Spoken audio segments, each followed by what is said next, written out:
Hello. Today, you will hear a story with an interesting plot. Faith is quite an interesting thing. Sometimes it gives you surprises that you never even thought of. I was lucky. I was born into a close-knit family. Late child. It took a long time for my mother to get pregnant. And as far as I know, my parents even considered adopting a baby from an infant home. And then when my parents were almost desperate, my mother suddenly became pregnant. You can imagine the joy of my parents and their relatives. And when the ultrasound revealed that it was a boy, their happiness was the limit. Unfortunately, my mom had a difficult delivery, and after I was born, she could not have any children. That's why she gave me all her tenderness. I grew up happy, doubting my parents' love. I learned well without much effort. I loved the sciences and humanities equally. By the time I graduated from school, my father was already holding a chair of director of a large metallurgical works, and my mother was working as a head of a dental polyclinic. To say that my family lived in abundance, it is nothing to say. My parents could afford almost anything. But only for themselves. They were very much afraid that I would grow up to be a mindless money-grubbing, life-through-the-mouth type of person. I did not go with them to warm seas, but spent my summers at a children's camp or at my grandmother's in the country. My mother shoved me into various sections and clubs, which I did not stay in for long. In 5th grade, my mother took me to music school to learn to play the accordion. I got in easily, but I didn't like studying. For a few months, I was still holding out somehow, but when winter came and it was time for hockey, I buried the folder with the notes in the snow and frantically played my favorite game, forgetting about time. Finally, the music teacher called and asked my parents where her student was. In 7th grade, at children's camp, I heard the guitar for the first time and fell in love with the instrument. I was so impressed by this instrument that I spent all my free time pulling the strings of an old 7-string with the last string removed. The music sucked me in, and I didn't notice anything around me anymore. At the beginning of 9th grade, I decided to go to a music studio to learn classical guitar. For this, I needed two things: money to study and a good instrument. I earned the money to study during the vacations, but I didn't have a good guitar. I had to start my studies with what I had. As time went on, I persistently rubbed blisters on my fingers but did not abandon my studies. By the new year, the first successes had arrived. I was already able to play the classics of guitar music by notes. I especially liked Ivan of Kramsky's Waltz. By the way, I have been playing this waltz all my life. First, at my graduation from music school. Then I performed it several times on stage. After the roar of electric guitars, the quiet classical guitar sounded very lyrical. I didn't become a professional musician and probably shouldn't have. When a mind fragment tore the tendons in my left arm, I was told I was unlikely to play again. I could move my arm, but I don't think I could play. It took me a few years and then it came back. But I was afraid to pick up a guitar. I was afraid of being disappointed in myself. That depressed me for a long time. And one evening, thinking about something on my mind, I picked up my old guitar, a present from my mother, and began to play it quietly. And suddenly I caught myself thinking, I'm playing Kramsky's Waltz. My hand was gliding over the fingerboard without experiencing any difficulty. That's when I realized that music heals. Some evenings, I would lock myself in my room and play and sing with rapture. I thought my folks didn't care about my hobby, but I was wrong. All this time, my mother kept a close eye on my studies and finally realized that it was serious. She had a long talk with my father, and they made a decision. In March, when I turned 14, I was given a German classical guitar. Then a piano came into the house. They took me out of the studio and started inviting teachers home. Piano, guitar, singing. By the time I graduated from high school, I was playing and singing beautifully with a well-defined voice. I was going to continue my studies and enter a conservatory, but then my father interfered in the process. Music is not serious. As a hobby, yes. A life bonus, nothing more. But a man should have a specialty that can steadily feed him and his future family. My mother supported him, and I went to the Mechanical Engineering Institute, the same one my father had graduated from. But at the same time, I started studying at the variety department of the music college. My parents were very sympathetic to my decision. The extra diploma does not hurt. In my first year, I got a girlfriend. She was in our class in the parallel group. A pretty blonde girl named Lena. We celebrated New Year together, but it didn't come to intercourse yet. However, things were rapidly moving toward it. But as it happens in life, you want to make God laugh, tell him about your plans. One day, I called Lena to reschedule our date, but my girlfriend hesitating asked to see me. We agreed to meet near the fountains in the city park. I knew the place well as I had played at a dance there in the summer. I arrived early and had time to smoke before my girlfriend arrived. Finally, Lena arrived. And not alone. She was holding a long-haired woodpecker in her trademark jeans and leather jacket. On seeing me, she somehow fidgetily let go of his hand and came to me. "Hi. Have you been waiting long?" As if that made any difference now. Basically, it was all clear to me. I shrugged vaguely. "Ira, we do not need to meet anymore." My girlfriend diligently averted her eyes. It seemed in her trembling voice focused all the universal sorrow. "I met someone else and Len, I understand everything. I don't need to explain."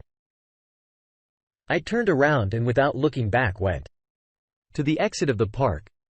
Time passed. I was already in my third year when I met a charming girl. She studied in a parallel group. I don't know how it happened that I didn't notice her for 2 years, though she kept coming over and over in my mind. We became a couple somehow very quickly. We got intimate on New Year's Eve and never broke up again. Exactly 1 year later I proposed to Natasha. She was the only child of very wealthy parents and was very afraid of how they would feel about my proposal. The wedding was gorgeous. Our parents went all out for their children. A fancy wedding, the best restaurant and a sea of guests. We stayed at my parents' house. We had plenty of room in the huge forum apartment. 9 months later, my son was born, who was also named Eura, but our life did not suck us in. We still loved each other, and our love only grew stronger. I graduated from the institute and decided to go into the army. Natasha took a correspondence course. After 8 years of wandering around the garrison, my daughter was born. I had served a total of 12 years when I was wounded and incompatible with further service. I got discharged and we came home. My father invited me to join him at the plant, but I wasn't particularly inspired by his offer. I went to a beer bar one day for a beer and met an old friend from my high school days. We got to talking. "Yura, let's join us in the police. We just have a vacancy." My friend told me, putting aside the uncooked mug, "Let's go right now." In general, they talked to me, got some certificates from the military registration and gave me a referral for the medical examination. I was afraid that my health condition would prevent me from passing, but I didn't. So I became an operative in the Central District Police Department. By that time, Natasha, who had graduated from the institute, was taking care of the children. Euro was big enough to go to school, but my daughter, Julia, stayed with her mother. My parents helped us to buy an apartment. Our family was doing well. Neither me nor Natasha gave any reason to doubt our fidelity to each other. Now we have been married for almost 30 years, and we have 2 children. Yura is our eldest. He is 29 years old. He graduated from the police academy and, like me, works for the police. He is married to a wonderful girl and has a daughter, our granddaughter. Julia, is 20 years old and is still in university. Later, my injury has taken its toll and I retired at the rank of colonel, but I did not have to sit at home. A good acquaintance of mine invited me to work in the security service of a gold mining company. A good pension and more than a high salary, we ended up leaving our apartment to my son and moved to a cottage in the country. A life in nature. What more could one dream of? Natasha went to work part-time and spent a lot of time at home. Being retired, I started playing guitar again. No, I never stopped doing it. I just had more free time now. We had a great dry basement in our cottage. So I turned it into my studio. The men's club, as Natasha jokingly called it. I spent almost all my free time in my studio.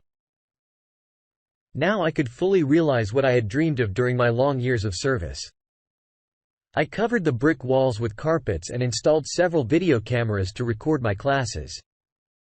The point was that on video I could see my shortcomings in my game and try to correct them. In my studio, I accumulated a small supply of good alcohol and often sat in my favorite chair and thought that life was good and that nothing foretold change. Soon my studio became a very popular place in our house. At first, Natasha was cool about my studio. But with time, I began to notice that she came down to my basement to watch movies with me while she sipped champagne. My daughter also took her friends down there on occasion. I took it easy with their visits as they didn't interfere with my music classes in any way. Despite the fact that my work was not particularly burdensome, I periodically went on business trips of a few days to a week. One night, as I was enthusiastically playing Dire Straits' Sultans Have Swing on my guitar, my cell phone vibrated. The chief called and very much asked to leave early in the morning to go to another city on business. I even got a little upset. I had very different plans for the day, but it cannot be helped, work is work.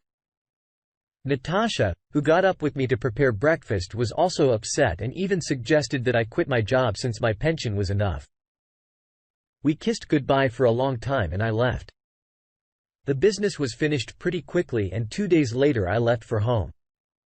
I didn't get home until 1 a.m. on Friday. It had snow during the night and the road was almost impossible. In the morning, I ran to work early and spent the whole day there writing my business trip report.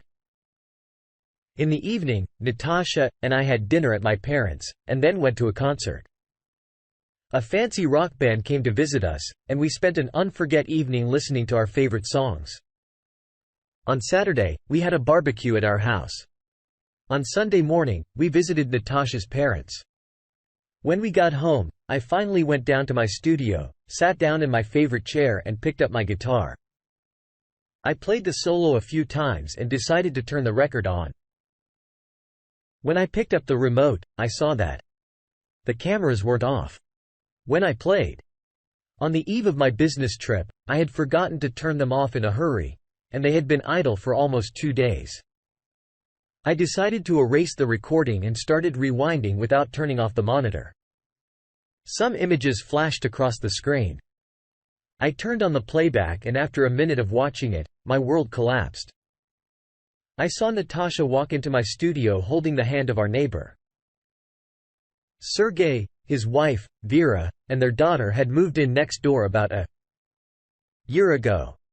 He was torn between trying to lift her skirt and unbuttoning his shirt with one hand as she held the other. I watched as this creep literally ripped her underwear off. Now she was naked. God, I love it when you're so rough. Now take me. Come on. Natasha almost screamed. I was stunned to see my wife bent over the handle of my favorite chair having sex with Sergey.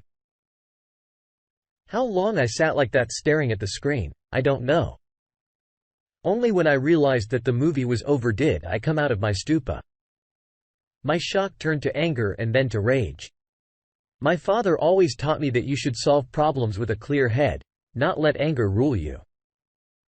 Get the facts, figure things out, and then decide how to proceed. People make stupid decisions when they are angry. I needed to figure things out so I knew how to proceed. Dear listeners, your support is very important to us. If you like our story, please like, comment and subscribe. It's very motivating for us. We need your feedback to improve our content.